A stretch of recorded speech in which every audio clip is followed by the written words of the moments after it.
வணக்கம். எப்படி இருக்கீங்க? நல்லா இருக்கேன். ஃபீவர் கொஞ்சம் பரவாயில்ல. இன்றைக்கி என்னென்னா, பார்லிமெண்ட்டில் நேற்றுக்கு கமல்ஹாசன் பேசினது தாங்க. அது ரொம்ப வைரலாக போயிட்டு இருக்கக்கூடியது. குறிப்பாக இங்கிலீஷ்லேயும் தமிழ்லேயும் மாற்றி மாற்றி தலைவர் அனுபவிச்சிட்டாரு. எல்லோரும் அரண்டு போயிட்டாங்கன்னு தான் சொல்ல முடியும். அதுவும் குறிப்பாக நிர்மலா சீதாராமன் அவர்களுக்கு தமிழில் அவர் கொடுத்த சாபம் இருக்கே, அல்டிமேட்டுங்க.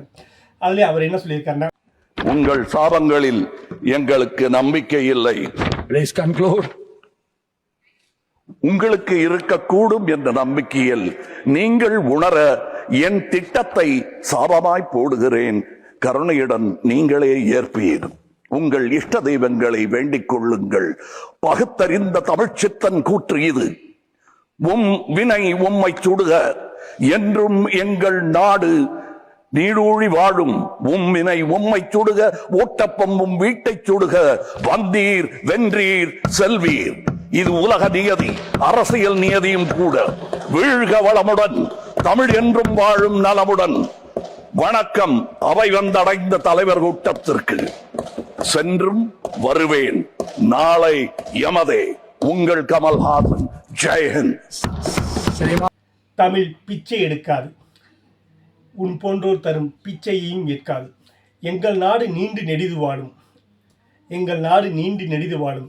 தங்கச்சி, எங்களுக்கு சாபத்தில் நம்பிக்கை கிடையாது, ஆனால் உனக்கு சாபத்தில் நம்பிக்கை இருக்குங்கிற நம்பிக்கையில் நான் ஒன்று சொல்கிறேன், கேட்டுக்கிறியா அப்படின்னு ஆரம்பித்து, உன்வினை உன்னை சுடுக, ஓட்டப்பம் உன் வீட்டை சுடுக. எங்கள் தேசம் நெடிது வாழும். எப்படி? எங்கள் தேசம் நெடிது வாழும். வந்தீர் வென்றீர் சென்றீர். இது உலக நியதி, அரசியல் நீதியும் கூட. வீழ்க நலமுடன். எப்படி?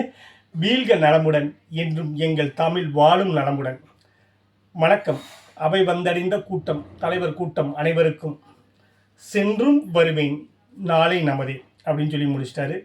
நிறைய பேர்த்துக்கு நல்லா ரசிக்கக்கூடிய தமிழாக இருந்தாலும் நிறைய பேர்த்துக்கு புரியல. அதுவும் குறிப்பாக ஓட்டப்பம்ங்கிற வார்த்தை தான் ரொம்ப சிக்கலான வார்த்தையாக இருக்குது.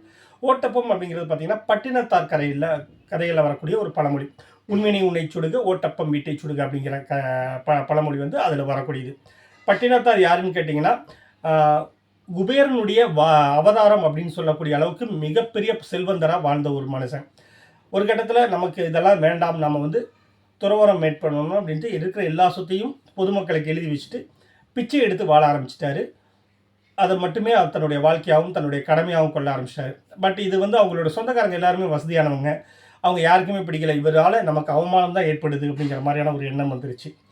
ஸோ யாருமே அவங்க கூட பேசலைன்னாலும் எல்லாருமே பட்டினத்தாரை வச்சுக்கிட்டே அவங்க சொந்தக்காரங்களை இழிவுபடுத்துகிறாங்க, கிண்டல் பண்ணுறாங்கிற எண்ணம் இருந்துச்சு. குறிப்பாக பட்டினத்தாருடைய தங்கச்சிக்கு. ஏன்னா அவங்க குழந்தைகளுக்கு சம்பந்தம் பேச போனால் கூட அந்த குழந்தைகளோட தாய்மாமா பிச்சை எடுத்து தான் வாழ்கிறாராமே அப்படிங்கிற மாதிரி நிறைய சம்பந்தங்கள்லாம் தட்டி கழியுது.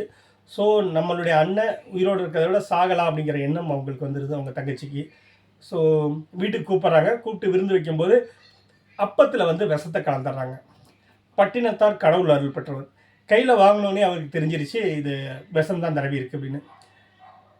அப்படி ஒரு மரணத்தை அவர் வந்து ஏற்கலை. தங்கச்சின் பாசமாக வந்திருக்கும், ஆனால் நம்மளுடைய விஷத்தை தடவி கொடுக்குறாளேங்கிறது அடிப்படையில் துறவரம் பண்ணுறவர்களுக்குன்னு ஒரு கோபம் இருக்கும். அந்த கோபம் அவருக்கு வந்து வெறியாக மாறுது. வீட்டை விட்டு வெளில வராரு. அந்த அப்பத்தை அவர் அந்த தங்கச்சியுடைய கூரை மேலே, வீட்டு கூரை மேலே தூக்கி வீசுகிறாரு.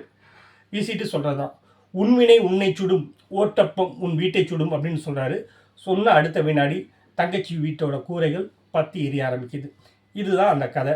அந்த கதையில் இருக்க அந்த பழமொழியைத்தான் கமல்ஹாசன் எடுத்து சொல்லியிருக்காரு. இது யாருடைய வினைன்னு தெரியல, யாரை சுட போகுதுன்னு தெரியல, யாருக்கு புரிய போகுதுங்கிறதும் தெரியல. ஏன்னா பார்லிமெண்ட்டில் மொத்தமே 10 பேருக்கு மட்டும்தான் தமிழ் தெரியும். ஆனால் இருக்கிறதுலே ரொம்ப மாட்டினவர் யாருன்னு கேட்டிங்கன்னா, நம்ம சிபிஆர் ராதாகிருஷ்ணன் மட்டும்தான். அவரால் எந்திரிச்சு வேண்டான்னு சொல்ல முடியல, எதுவுமே சொல்ல முடியாமல் வேடிக்கை மட்டும் பார்த்துட்டு இருந்தார். கண்டிப்பாக ரசிச்சுப்பார் அப்படிங்கிறத மட்டும் நம்பலாம். நன்றி. நம்ம இன்னொரு வீடியோவில் சந்திப்போம்.